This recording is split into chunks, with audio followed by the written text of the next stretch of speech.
And I think when we take ourselves out of it and we rely on something bigger than ourselves, that's the foundation that never crumbles. See, we're going to keep the conversation going, so this is probably going to end up being a two-parter, so you might have to come back next week for part 2, because I want to continue on with this without interruption of doing of ending the show, because I got a lot more I want to talk about. Because one of the things that I thought that when I was listening to what you were saying and the things you were going through, the struggles that you were going through, it sounded like your foundation was strong enough not to be shaken. Mm-hmm. Okay, and what I mean by that is, okay, you've got your foundation, you think of it as a house, and you build your house on this foundation. Now, you might have, I didn't grow up, but I spent time, one of my first radio jobs was in Iowa, and then I went to Nebraska. Now, I grew up in L.A., which is earthquake country, obviously, yes. And I went from earthquake country to tornado country. Ugh.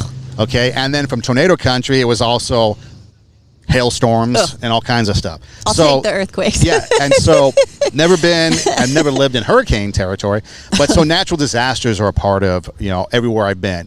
And I remember sitting one night at the radio station, a couple times, in fact, when we had some serious hailstorms come through, tornado warnings. Unfortunately, I never got to see a tornado, which is a good thing, but I also wanted to see one. It's on my bucket list. Oh, no, you do not. I've lived through one. A tornado? It was the most, I thought I was going to have a heart attack. Like you actually went through it? I was in bed, I was in Ohio, and it went over the top of the complex that I was in. Thank God I was in a brick apartment building on the bottom floor. It sounded like a train was coming? Yes.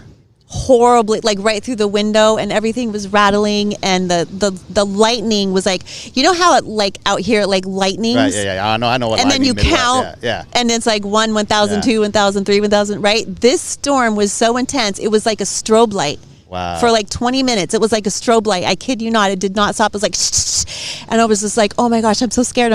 And I turned on the Twitter of the local news, because I was in Columbus or Dayton, Ohio, somewhere around there, Chillicothe, and I was getting these Twitter alerts like tornadoes coming, and I'm like, oh, and I couldn't breathe, and my heart was beating, and then all of a sudden, I'm like, is it here? And then all of a sudden, they say that it sounds like a train. I kid you not, it was like this, woo, like this huge train, like 10 of them coming through the window, and it just went right over the roof, and I was terrified. I was like, I've never been so scared in my life. See, we were in, I was in Omaha, and we were at covering a baseball team, and we would go back there and do a tournament, and then we'd go see the College World Series, a game or two. So we were at Rosenblatt Stadium, and tornado sirens went off, and so we had to leave. Well, we had to jump on the team bus, and we went back to the hotel, which was just down the road from the stadium, and we're sitting there in the lobby watching the television, and the weather meteorologist, maybe it was the anchor, was telling us where this tornado was apparently tracking. And so the lobby guy who was in the lobby that worked at the hotel was like, hey, it's going to come over that hill right there. You guys should go into the basement. So everyone's going to the basement. I'm like running outside looking for it. I'm sitting there, I'm looking, and everyone's yelling at me to get inside. I'm like, no, I'm going to see this thing. I'm going to see this thing. I'm going to stare it down. Well, it never came. I don't know if it dissipated. Went the other way, maybe. Came over the hill. Because when I first went to Iowa, Twister, the movie Twister, yes. I hit Iowa in '96, and Twister came out, and I probably went to the movie theater and saw that movie 100 times. Dude, you do not want to live in a real... I'm just telling you. I know, I might be wrong. It is but here's so another thing. Freaking scary. But see, here's another thing. I was in Nebraska. I was back home in Scottsbluff, and it was crazy. Sirens go off and everything, and it's hail. Hail is the big indicator too. hailstorms come out. I'm running outside. I'm looking up. I see the thing like spinning. I'm thinking, yes, this is going to be it. This is going to be it.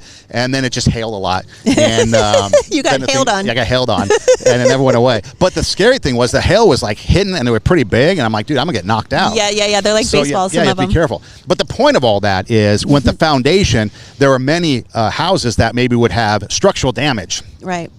Okay, and so, but you'd have to rebuild. but the foundation is still there. Yeah. And so that's the thing that you can do. If your foundation and your faith and the foundation and who you are is still there, you might have times where the storm comes and you might cave under the pressures of the storm. The waves of life, the tsunami of life might hit you and knock you over. But if your foundation is there, you can still rebuild and get back up. And that's one of the things that, keeps me going is through the foundation that I've built. There'd be times where I might be going through something. A number of years ago, I think it was 2013, I wasn't feeling well, and I went to the doctor. I called my friend up, and he said, yeah, dude, you should go to the ER immediately because there's something seriously wrong. So I'm like, okay. So I'm thinking, what could be seriously wrong? So I go to urgent care because I figure that's the path of least resistance. I'm not going to go sit at ER for hours. And I go to urgent care, and he comes back, and he takes some tests, and he looks at me, and he's like, yeah, dude, you need to go to the ER because there's a serious issue with your liver. And it could get very serious, and you need to get there like ASAP.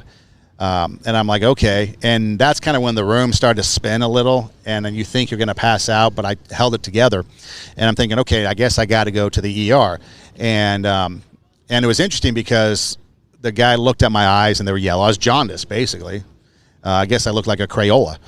And so I went to ER. They did some tests, and there was something wrong with my liver. Basically they just labeled it hepatitis, which is the swelling of the liver. Okay. They couldn't figure out if I had eaten something, if it was, I'm drinking a lot of this.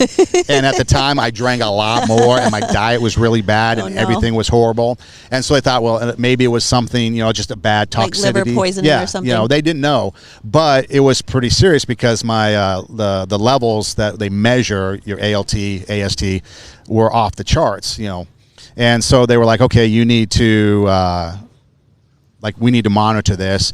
You need to cut out everything. You need to just get back to basically water, fruits, all the good stuff. And we're going to see. They ran some tests, ultrasound, and did everything. And the idea, the concept of death came up. This is something serious where you could possibly die from liver failure. They were thinking at the time that maybe we should consider a liver transplant list or something, things like that. And I was trying to figure out why all of a sudden out of the blue, I wake up one morning and all of a sudden now by midnight that night, I'm, thinking liver transplant.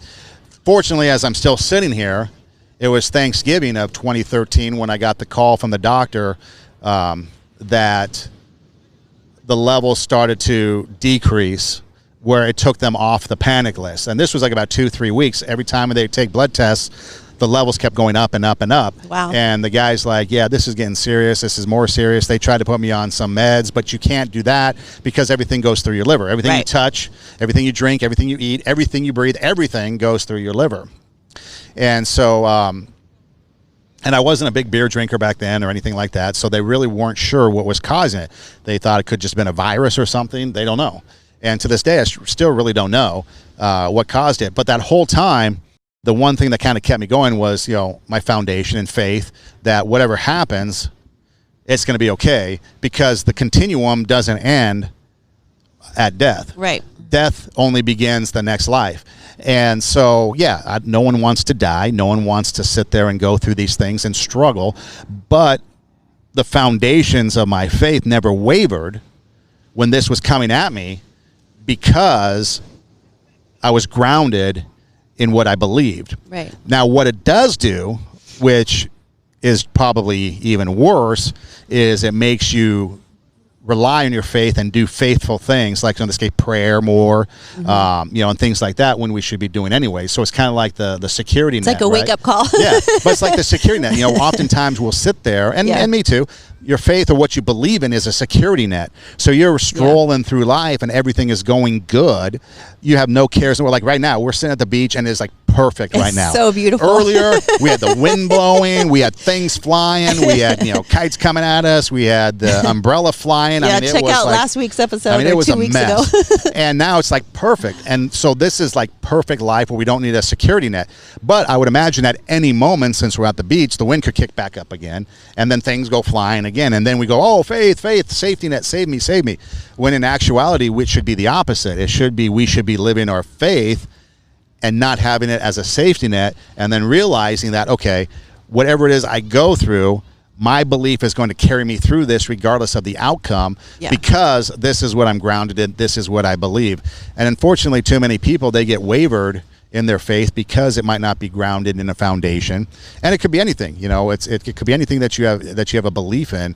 And they sit there and they get pounded by the waves of life coming at them, that they get beat up. And then unfortunately, some people, they can't take it anymore and they give up. And so that's what happened, I guess, with this one gal. As I was reading her story, she just kept getting pounded and pounded by these haters, where she eventually took her life. Yeah. And I think that when we relinquish control to each other, we get into trouble, right? Because she's putting too much.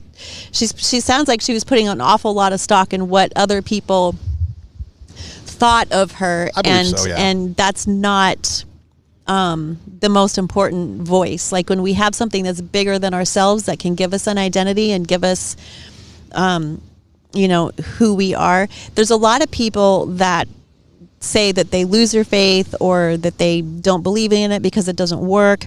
And I think, I think it's just a misunderstanding of like who God is and what the purpose is, for all of us being here. I heard there was a woman that said to me, several years ago, there was a car accident. There was these 3 football players at a Christian high school, and they were speeding. It was on a Friday night before a game, and they were speeding, and the driver lost control of the car. And I don't remember if he's the one that died or if he lived and the 2 passengers died. I don't remember the combination. I just know that there's 3 football players in the car Friday night before the game. They left school, got something to eat on their way back to the school, speeding, lost control. 2 of them died. So somebody said to me, see, it doesn't work. And what she meant was these 3 boys were going to a Christian school. Therefore, they shouldn't have died. And that's not what the Bible says. If we do stupid things, if we speed and we lose control of the car, God's not going to grab the steering wheel and protect us from ourselves. Like we're still going to, like you were mentioning previously, that we are all bound by natural law, right? And if we speed and lose control of the car, something bad's going to happen. So, and then there was another case, the same person pointed to a divorce, and they were, Christian parents. And again, she said, see, it doesn't work. And so this person is now Buddhist, doesn't want to have anything to do with Christianity. And it breaks my heart because that is not what it says in the Bible. That God just doesn't say that we're always going to be protected, that nothing bad is ever going to happen. It just doesn't say that. Every single one of us is going to die. Some of us are going to die by our own hand. Some of us are going to die by somebody else's hand, drunk driver, cancer, whatever. Some of us are going to die by natural causes, but we're all going to die. So it makes me sad because our faith is not in okay, I believe in Jesus, therefore my parents are not going to get divorced. Nobody's going to die in a bad car accident. No one's going to get cancer and die. It doesn't say that. And I think that people are putting their faith in the circumstances. They're putting their faith in so that they don't have to suffer. And that's not, the Bible just doesn't say that. Our faith is in something bigger than ourselves. Our faith is in God. That's the foundation. And He is going to get us through no matter what comes. He will get us through that if we stay with Him and believe and do what He asks. When you talked about that, the gal that changed to Buddhism, did you know her? Yes. How long ago was this? Basically, I'm getting to the point of this. If she's willing to change, which I'm curious about, if she's willing to change faith because something didn't work out, see, it happened and therefore I'm changing, then what's going to make her stick to Buddhism, for example, if things go bad? Is she going to change to something because else? Buddhism, she's still Buddhist. Buddhism, you're in complete control. Mm-hmm. So she doesn't have to rely on anybody. So then she blames herself for something going bad? I guess. If things don't go well, you blame yourself? I guess. See, I've listened to different, I'm not super well versed on Buddhism. I was just wondering what her opinion was on it, or her thought it's something that she says, I'm on my way to enlightenment. There's no, really highs, there's no really lows. You just kind of, Yeah, she. It's Buddhism is like you're in complete control. Like you just have to be in the moment. Don't worry about the past. Don't worry about the future. Just kind of be in the moment. See, that's tough because then you're putting everything on you, and when things Right. go bad, you have no one but yourself to blame. Exactly. And then that, I think, would further, because at least with faith in God, you would have a faith in something that it's not your fault. I mean, I don't want to say fault, but it's you're not in complete control. Okay. And so if you're not in complete control, so for example, you wanted to have complete control over your son because you felt that you were the best one to take care of him. Okay. But you have your limitations. Mm-hmm. Okay. So you put him, as you were telling the story, in the arms of Jesus. Now you're putting him in the arms of someone who could do much greater than what you could ever do. Mm-hmm. Okay, does that make sense so far? Yep, okay. so far. So if then so now my faith is I put my faith in Jesus to take care of my son. It takes the responsibility, the pressure of the responsibility off me. Doesn't reduce my responsibility, but that thing. So if something does happen, let's say something unfortunate happens, not necessarily with your son, but I give my faith in the arms of Jesus, my situation, my liver, for example, I'll put myself there. And then if my liver continued to fail, it wasn't the fact that Jesus failed, for example. It was the fact that the circumstances of medicine, my liver just got bad and failed, and there's nothing I could do about it. Versus her, in her case, being a Buddha, I must have done something wrong, therefore I destroyed my liver, and therefore I killed myself. I mean, does that make sense? I mean, it's a correlation of, Yeah. it seems like people want to try to do something for themselves and take complete control when in reality, if you do have your faith in something, for this case, God, you might be taking yourself off the hook for a lot of things that you can't control and be putting it in something better, perhaps, than what you could ever do. Right. And that, of course, means that something still might happen, like he still might die. So let me back up a little bit, because I understand what you're saying, but let me repeat it back in my situation. So if I was trying to control my son's illness and his day so that nothing bad would happen. Translation, so that he wouldn't die. That's not my job. And as a mom, he's, an adult. So it's my job, when he's a baby, but it's not my job when he's an adult. That's the part that I had to come to the understanding, is that people with mental illness who struggle with, severe depression, they have to decide whether or not they're going to be here, and they have to make that decision on their own. And that's not my job to follow him around and to make sure that he doesn't hurt himself. That's codependent, right? And so it's really difficult to let go of those reins, because so if he does die, then that means I'm going to lose a son. And as a mom, that is a horrible thing to process. But parents with kids with severe depression, that's just our life, right? We just don't know what's going to happen from one day to the next. So me relinquishing control and allowing God to take control, number one, it relieves me of the responsibility, because if I'm in control and something happens to him, then I would say, shoot, I should have been home. I left. I shouldn't have left him. Should have left the door open. Should have monitored the situation.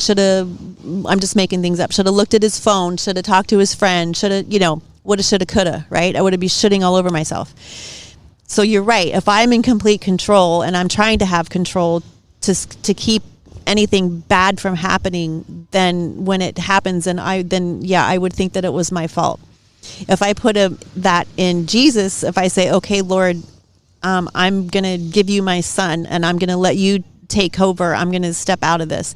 There's that. I had to go through that fear of I don't know what Jesus is going to do with him. I don't know. He might die. I don't know what's going to happen. Right. So I worked through that and got to the point where I realized that I was out of control in my controlling, issues. I resolved it. But now it's I had to also get to the point where I would say, okay, now that I'm going to let God take control, and now that I'm going to let God take care of him, then I have to decide if something happens to him, is that, God's fault? Is that, did I not do something right? There's still that question there. And God isn't out to get us. He's not mad at us. He's not vindictive. He's not manipulative. If my son or anybody decides to take their life, it's also not God's responsibility. That's that person's responsibility. See, I think that's the one thing that people have a hard time and they struggle with is how could a God allow insert whatever bad thing happen? Allow someone to take their life. Yeah. Why doesn't he intervene? Yeah. Like Rick and Kay Warren. Yeah. Like Rick Warren had wrote the Purpose-Driven book, Purpose-Driven Life, Purpose-Driven Church, like sold millions and millions of copies. Like he has been, and if you listen to his sermons, I listen to him all the time, and he is, he doesn't take a salary from the church. He gives away 90%. He's made millions of dollars on those books. He gives away 90% of his income to do good in the world.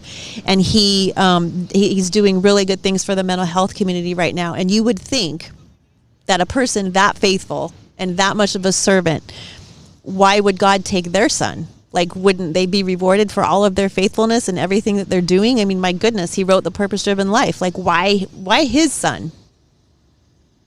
And it just goes to show that it's not, we live in a broken earth and we have mental illness, we have diseases.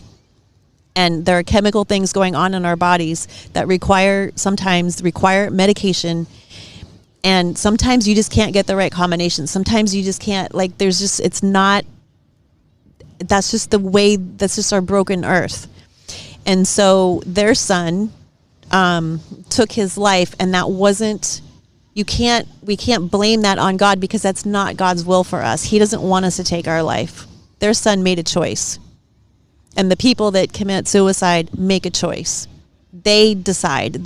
So if that happens someday, I cannot go back and say, okay, Lord, I relinquish control. I let you be in charge of my son's health, and now he still took his life. Therefore, you dropped the ball. Therefore, you were not paying attention. Therefore, you didn't love my son. No, I know that my son's going to be in heaven because he gave his life to Jesus many years ago. It doesn't mean that God's mad at us or that he dropped the ball or was asleep on the job. It means that my son made a choice. It means that their son made a choice. And we have to understand that there are certain things that are our responsibility. If I want to live or not, I have to make that decision. And God allows all kinds of things. He allowed 9/11. He allows cancer. He allows car accidents. Like, I don't know why. I don't have answers to that, why he allows so much suffering. But I do know that it's because we have a choice. This is not, the suffering on this earth is not his will for us. And he tells us over and over and over and over and over in the Bible, don't do that. Don't kill each other. Don't lie to each other. Don't manipulate. Don't steal. Don't sleep with your brother's wife. Don't, like over and over and over, he tells us these things, and we do it anyway. And then we turn around and be like, okay, God, why didn't you save me? Because we made a choice. We made a choice. And he's saying, don't do that. But because he gives us free will to choose good, he also gives us the free will to choose bad. And that's not his fault. Like, we can't turn around and blame God for the bad things that happen. Sometimes bad things happen to us because of self-imposed chaos. Sometimes bad things happen because other people were collateral damage. Drunk driver hits us, and sometimes things happen because we live in a sinful, broken world. So there's cancer, there's chemicals in the food, chemicals in the air, we get cancer, right? And some things happen because natural disasters, and God allows it, but that doesn't mean that he's bad, or that doesn't mean that he's out to get us. It means that we are making choices as a community, as a person. And and this is the world that we live in, and he doesn't say he's going to save us from that on this side. He says, I'm going to help you through it. I'm going to give you the strength through it. You can have a beautiful life in the middle of mental illness, in the middle of depression, in the middle of COVID. You can still have a really beautiful life because it's about our character. It's not about our comfort. It's not about our money. It's not about our clothes, where we live. It's about our character. And we can have good character no matter what the situation is. That's what it's about. Sometimes it's paved with good intentions. There was a gal that I knew. She was much, much younger. And in fact, I think I was in college. She was in elementary school. Anyway, she was living with her grandparents. And what happened was that her mother had a good friend, and the friend was hooked on heroin. And so the mom was going to demonstrate or prove to her friend that you could get off heroin. So the mom started to take heroin to prove that you can get off of heroin. Well, she got addicted and eventually overdosed at some point and died. And so then the daughter had to go live with the grandparents, and then I was involved with a church and then teaching in a junior high school for a little bit. And so our paths crossed, and then it became where she became a troubled youth, obviously, and then I became kind of a source of go help, go find her, go bring her home, go kind of do the muscle work, so to speak, of finding her, bringing her home. So I got to know her pretty well and involved with the grandparents and knew the story. And so one day I showed up to her house to find out how she was doing because she hadn't been in school for a while, and she was gone. The whole family was gone. I guess they had upped and moved to another state. And I guess it was for her own good because of the trouble she was in. And so then years later, we reconnected. And then even years later, most recently, saw her in person again, and I actually got to meet the person was the friend of the mom, who was the heroin addict. And I didn't realize that it was at the time until I put two and two together, and I'm like, wait a minute. So I asked the girl, I'm like, hey, is this your mom's friend? She's like, yeah. And it was interesting to see that whole thing come full circle because the mom had good intentions to try to help her friend and demonstrate, hey, you can get off heroin, I'm going to show you. But because of that good intention, but the decision was probably the wrong one, ended up costing her life, changed the whole dynamic of the daughter. It eventually did save the friend because, she realized that, look how much devastation came from it. So whether or not that's a good thing, probably not. I mean, I don't know. Maybe it's a good that comes from evil. I don't know. But the whole thing is that even though sometimes we have good intentions, we need to be careful and not be the ones. We might have to think that we're not the ones equipped to help others, and we should make decisions based accordingly. Getting back kind of to the story of the gal that took her, the adult performer that took her own life because she was inundated with hate. Oftentimes too, we have a responsibility that we should not do something and not be that negative influence. Okay, you mentioned Kay Warren, for example. We had her on a show when I was producing the Frank Sontag show, where 13 Reasons Why came out on Netflix, and it's about a suicide. Yeah. And we had her on Yep. to talk about it, and she was anti it from the beginning because first off, she thought it was glorifying 13 Reasons Why and glorifying suicide, and she said we can't do that at all. But then two, it also put a wrong perspective on actually what suicide is. Okay, and so it was a lot of things happened to this gal, and enough so where she took her life, but it was a lot of negative things. I think that if you watch the show, I think there was a rape involved and some other things. And it's like, at what point then, when we have these influencers and we being an influence, do we have to make good decisions? And we have to do and be cognitive of the fact of what we're doing, because we might either further harm somebody by our actions, whether it's good intended, like this friend of mine whose mother died of OD'd on heroin, or whether it's we're a TV show and we want to have a show on suicide, but how do we spin that? How do we make it? Do we make it so we glorify it, and we make it so that everything, it's a mystery, it's a fun thing to try to figure out? And we have to be careful how we influence other people. Are we going to be somebody that's going to sit there and be a negative influence and inundate them with body shaming, inundate them with, making fun of them for who they are? Or are we going to be somebody that's going to sit there and try to raise them up and try to, be a positive influence and give them the encouragement they need?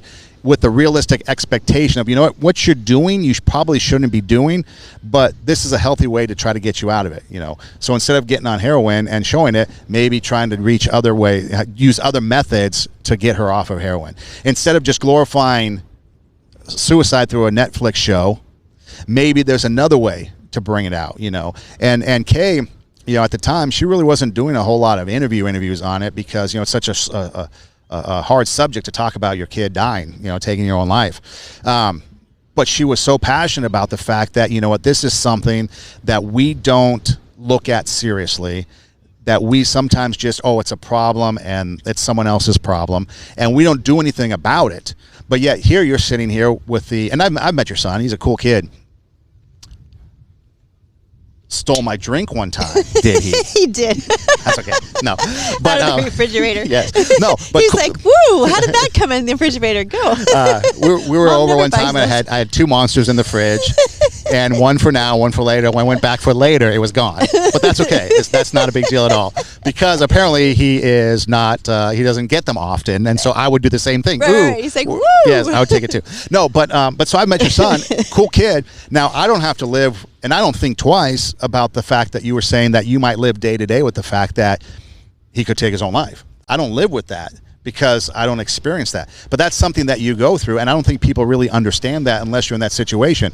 And that's kind of the point I'm getting at in this rambling thing, is that unless we live in that situation and we don't have a compassion for people that are going through things, we're not going to understand, and we might just you know, slough it off as no big deal, or hey, you just, you know, need to deal with it and get over it, or hey, this is just your problem, not mine. When in reality, if we come together as a community, and we come together as a people, and we come together as a group, then we might be able to find that support group in others. You know, you have to go to different places, like you were talking about when you were talking, telling your story about a conference, to get the support, to find out that you need to give up and put in the arms of Jesus, your son. But if we can get that support group just, you know, from us in the community, we might be able to build that better foundation. You know, we talked about change one time on a few episodes ago, and we saw, instead of changing on the national level, maybe we change in our community. We start that change. Yeah. You know, we start that change. Maybe we build that foundation then in the community level, and so that way when something does happen, we can rely on each other from a community perspective and build up that way as opposed to the top down. Yeah, let me go back a little bit to what you were saying about the lady that decided to get on heroin so that she could show her friend how to, you know, get off of it, and then she OD'd. Yes, she may have had good intentions, but it wasn't a wise thing to do, obviously. So one of the great things about God, about a life with Jesus, is that he does not leave us without wisdom. So it says in James 1:5, you know, ask for wisdom and I will give it to you. I'm not going to say no. So you can have as much wisdom as you want. You just have to ask. I ask for wisdom daily. And we can ask for wisdom like, okay, like, I don't know how to handle this situation, but you do. I don't know this woman's whole story, but you do. I don't know her heart, but you do. So you tell me how to handle the situation or what to say. God honors those things. That's how I know that he's real. That's why my relationship with him is so solid, even during these horrible times, because I get answers. Not all the time, not immediately. Sometimes it takes a minute. But but when we give our life to Jesus, when we say, okay, I want Jesus to be my Lord and Savior, there's this supernatural thing. I know it sounds weird. Bear with me for a second. But there's this gift that happens, and we are indwelled with the Holy Spirit. So God is like God the Father, God the Son, God the Holy Spirit, right? One God, three persons. The Holy Spirit part is the part that helps us. It's the part that gives us wisdom. So we don't have to guess. We don't have to know. Like, we can just say, I don't know how to handle this situation. Please help me. Please give me this wisdom. And I read my Bible daily, and I study daily, and I talk to him daily, and I get answers. Wisdom comes. The words come. Do I have a good recall memory? No. but do I but do I have wisdom? And so when I need it and when I ask for it and I'm like, I got nothing on this, help me out here. Then God answers he answers that. And so we're not left figuring out like who God, like he shows us who he is through the person of Jesus. He gives us his word. It's just this, we're not left unattended. We're not like, okay, I believe in God. Okay, done. End of story. Like he helps us. Like he's actively involved in our daily life. And, so I don't have to guess. I don't have to wonder. He's always there. Like he's never not there. And we can have that wisdom so that we know what to do. So we're not left on our own devices. See, for me, it's all about peace. You know, there's been a lot of chaos in the world lately. And should we wear a mask because it's going to protect us from a disease that we don't want to get? Should we rely on the government to help us out? Should we do this because that might make it better for us? Or what about this? And there's all this chaos, and where are we looking for answers? And this was kind of the genesis of my idea for this, was where are we looking for answers? And are those places that we're looking going to provide the answers we want? Are the solutions that we're looking for? And if not, then what do we do? Okay. So for example, for me, I've had complete peace through everything. I lost my job. COVID hit.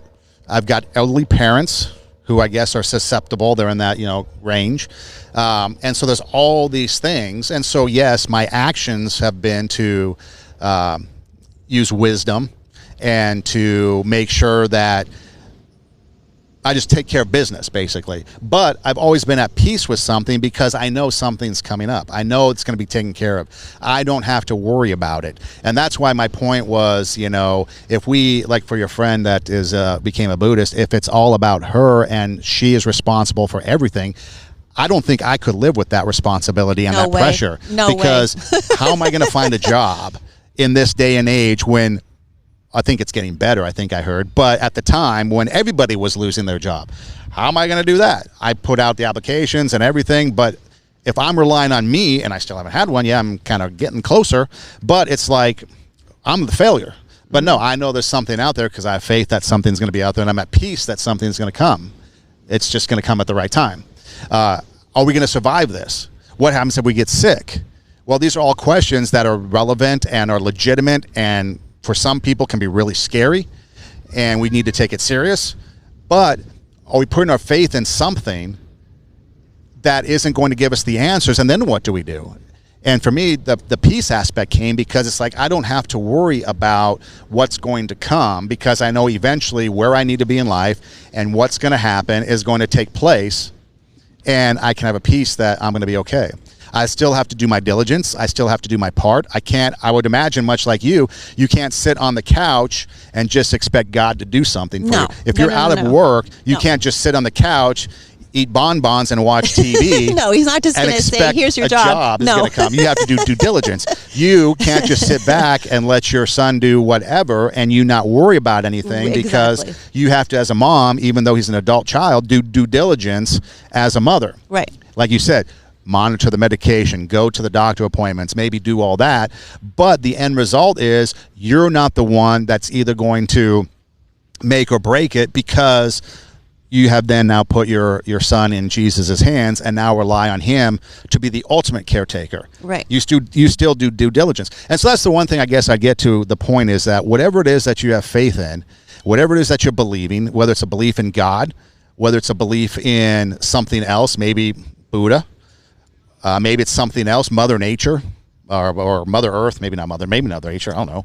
I guess it's Mother Earth, I don't know. I can't keep up with things. But whatever your faith is in, is it going to be strong enough to withstand whatever it is that you're facing, the storms in life? Is your foundation going to be strong enough so that if the storms come and cause some destruction, will you be able to rebuild? And it's going to sustain you through the rest of your life here on Earth. And if you keep waffling from thing to thing and you haven't found it, then maybe maybe you're thinking the wrong thing. Maybe you believe in the wrong thing. Because it sounds like for you that all the things that you could have put your faith in, for you putting your faith in God, he's never left you. He's never failed you. Things have never been perfect, but he's never left you. And he's always been that strong foundation for you to build upon through all the storms of life that have come your way. Yeah, and there's been so many positives in those storms of life. There's so many things that I can look back on and say that it was a blessing. And that's when, when we get back ultimately to character, is that, character's only valid in an opposite situation. And that's where the real meaning is. That's when things really come into focus, where the rubber meets the road, however you want to say it. And it's not about, I just lost my train of thought. It's not about the situation. Tornado's coming. I know. Train's coming. Right? Another senior moment here. Sorry. It's not about the situation, but it's the peace in the situation. And there's so many positives in the situation. And all of these things, right? And so I can look back and say, okay, yeah, my parents divorced, or I can look at people that have gotten sick, or I can look at, the severe depression. Like, some people, like, I've had conversations with people and they question my faith in God, and they question, why I follow Jesus. And I say, look, I can very easily say, okay, my son, you didn't heal my son, so I'm done with you. I could very easily say, yeah, my parents got divorced. You should have saved them. Like, we went to church 5 times a week. Like, why did you let them break apart? Well, that was their choice. He didn't want them to break apart. That was their choice. So it's just a higher, it's not about me. It's not about the situation. It's about making the situation. It's about redeeming the situation. It's about making every situation beautiful and peaceful. And, like, I'm looking at the sky behind you, and I'm just like, I can't even concentrate because it's so. I know, it's like the perfect. It's so beautiful evening right now. It is so. I was like, kind of keep looking into the camera, and I'm like, wow, that's a great shot. It is like the sun back here, yes. Like over here is just like the sun is setting and over the city of Long Beach. Like, it's just so beautiful. So. It's distractingly beautiful. It is distractingly beautiful because it's like this. I have to take a picture. So. We are still in the middle of COVID. Right. We are still in the middle of mental illness. We're still in the middle of, these horrible things. But my goodness, there's beauty. We can have this beauty anyway, and this peace and this joy. And it's the calm in the eye of the storm. Yeah. Kind of like you get your break. I know that if I get sick, that God's going to be there, and I'm going to pray for good doctors. And I pray anytime that my kids have had surgery or my husband's had surgery, I'm like, I don't pray for like the outcome of the surgery. I say, please give the doctors wisdom so that they make the right decisions. Please let them, help them get a good night's sleep. Like, help them, it's just that it's not the fear that something is going to happen, because I know that when I die, I am going to be standing face to face with God, the Creator, and he's going to give me a big old bear hug. And well, he's spirit. Jesus will give me the bear hug. But it's going to be the best day ever. Like, I am not afraid. Do I want to die young? No. But I'm not afraid to die because I know where I'm going, and I know who's going to be there when I get there. See, I think that's the difference from what I've heard over the course of the conversation, is that there's a different perspective between viewing life from birth to death.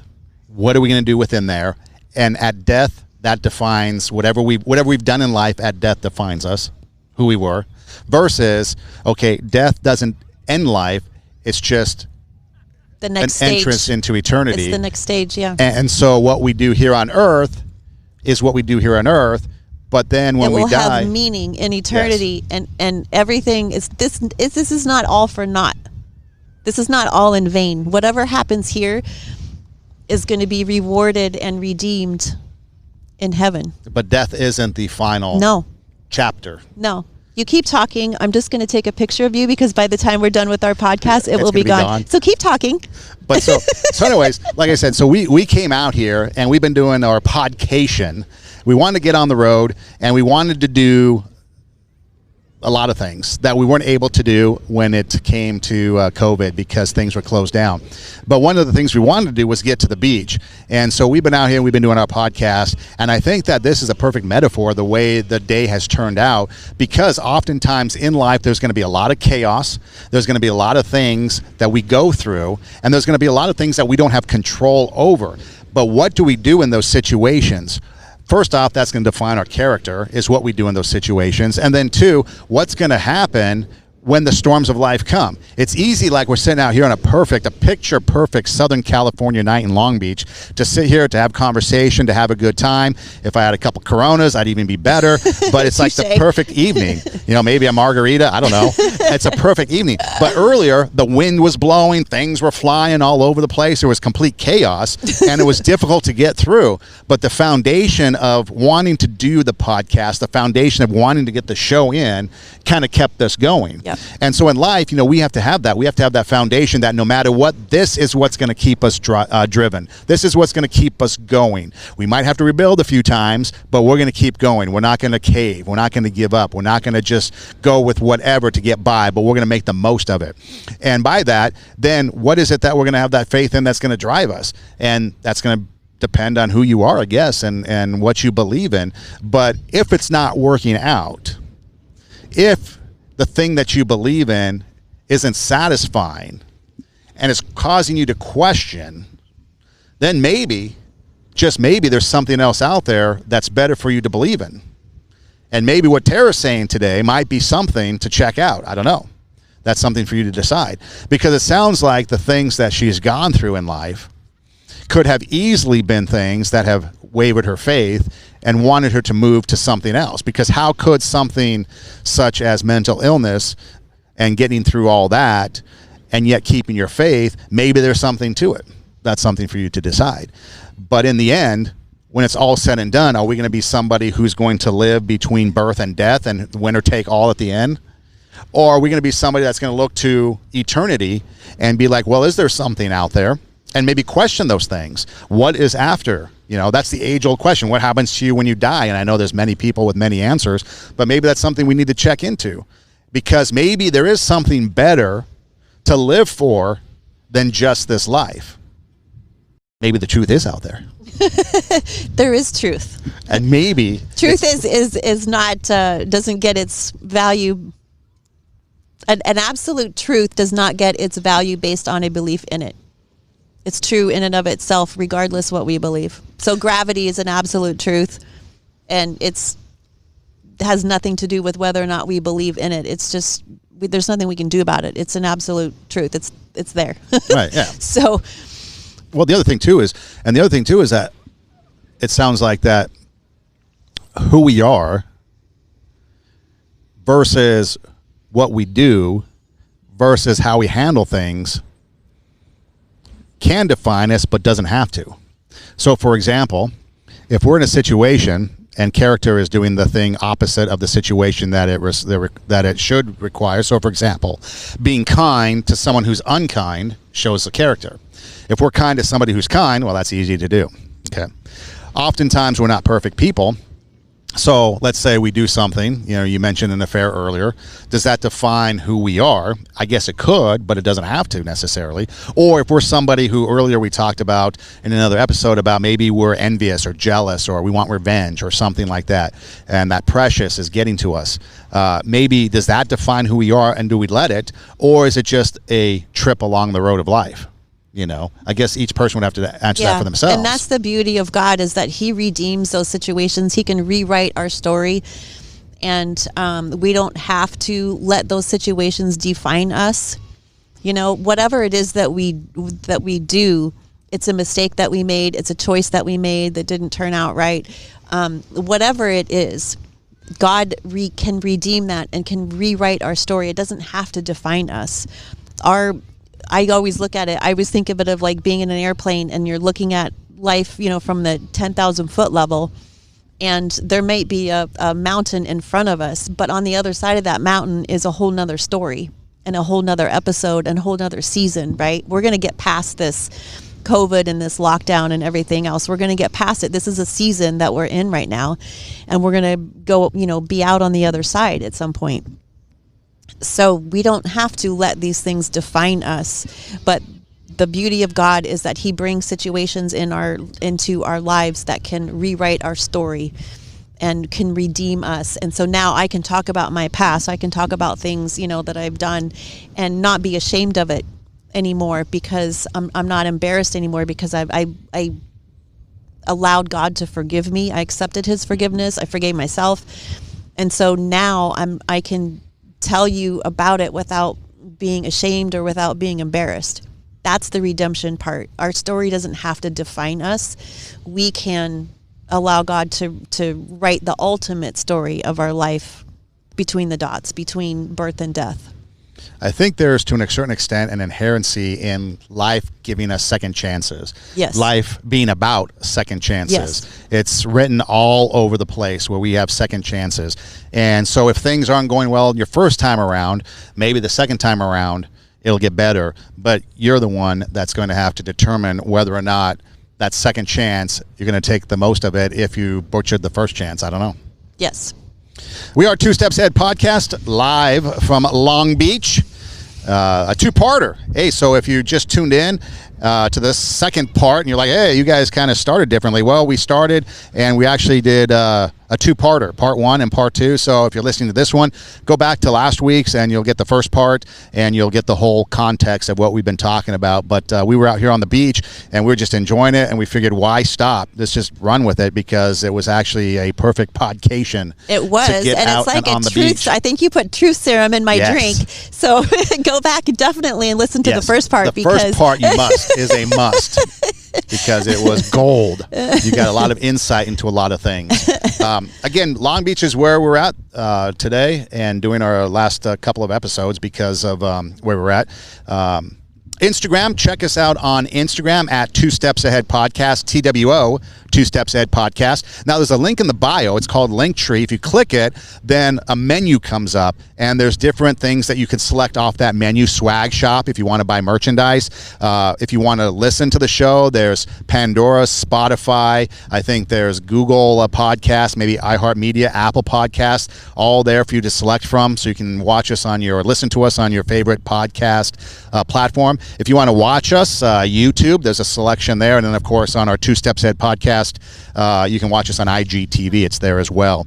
My personal Instagram is Edom Rocks, EIDEMROCKS, at Edom Rocks. And again, I have Linktree there, same thing. All the options are there. You belong where? On Instagram, you belong where? Inside a cozy sweater. I'm starting to get cold, and I yawn when I get cold. I wasn't bored listening to you. I was just It's all about I'm starting to interpretation. I'm starting to get cold. I am on Instagram, I am at Tara Hokeshiro, TARAHOKESCHIRO. And I also, there's a link in my bio as well that will take you to my website. There's a whole library there of all of our YouTube videos that you can scroll through, and the swag shop is there as well. And I also would like to say thank you to the cities of Long Beach, Pasadena, and Santa Clarita for including us in your public access lineup. So we are on television several days and evenings per week on AT&T Uverse, Frontier, Spectrum TV. So you can check us out there on your local access channel. Yes, thank you. And we've been on location in Santa Clarita. Yes. Been on location here in Long Beach, and our next stop, hopefully, and downtown LA. We did downtown LA, and our next stop, hopefully, is going to be in Pasadena. So that way, we hit all three. Yes. And then some other places coming up. I think we might have to get back to the beach because this was perfect. This is a great spot. But if you would like us to come to your location and promote your business, yes, please reach out to us. We would love to come and make that happen for you. The other thing, too, if you know of anybody that you think would be a good guest on the show, or you want to be a guest, you have something to say, yeah, hit us up and we'll check it out, because, we're all about the community and talking to people and hearing stories, because everybody has a story. Everybody has a story. So if you we like to say, we're highlighting the stuff that we've stepped in, so you don't have to. So if you have stepped in something and you have been have recovered or have healed from that, we would love to tell your story. So hit us up for that. Two Steps Ahead podcast, highlighting the stuff we've stepped in so you don't have to. Let yourself be great. Take your passion. Make it happen. Be kind. And don't be an a-hole. Thanks, guys. See you next time.